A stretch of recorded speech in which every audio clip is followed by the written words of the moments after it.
Un an après les révélations de nos confrères de France 5, un nouveau documentaire choc doit être diffusé cette semaine concernant la pollution au perfluoré au sud de Lyon et surtout autour de Pierre-Bénite. Des salariés et des riverains ont accepté sur la base du volontariat pour ce documentaire de faire analyser leur sang et les résultats sont alarmants. Plusieurs associations ont d'ailleurs décidé de saisir la justice. Arthur Blé. Thierry habite depuis des dizaines d'années à Pierre-Bénite. Dans son entourage, de nombreuses personnes sont malades, touchées par des cancers.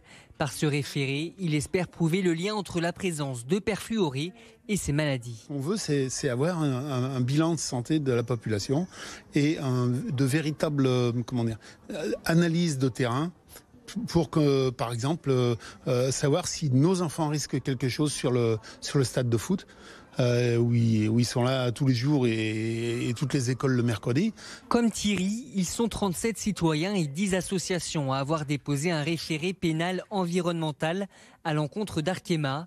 Un référé qui demande à l'usine de Pierre-Bénite de limiter ses rejets de perfluorés à 1 kg par mois, mais aussi de réaliser des prélèvements sanguins sur la population et sur les salariés de l'entreprise. On veut avoir une meilleure connaissance de la contamination, mais on veut aussi faire le lien entre cette pollution et l'entreprise Arkema pour qu'elle ne nie plus ses responsabilités. Ce qu'on veut aussi montrer, c'est à quel point une molécule chimique peut impacter des citoyens dans leur vie quotidienne. Et donc, on demande aussi des prélèvements sur l'environnement des victimes, c'est-à-dire leurs œufs, par exemple, le lait maternel, etc. Si le référé est accepté, le principe de pollueur-payeur s'impose.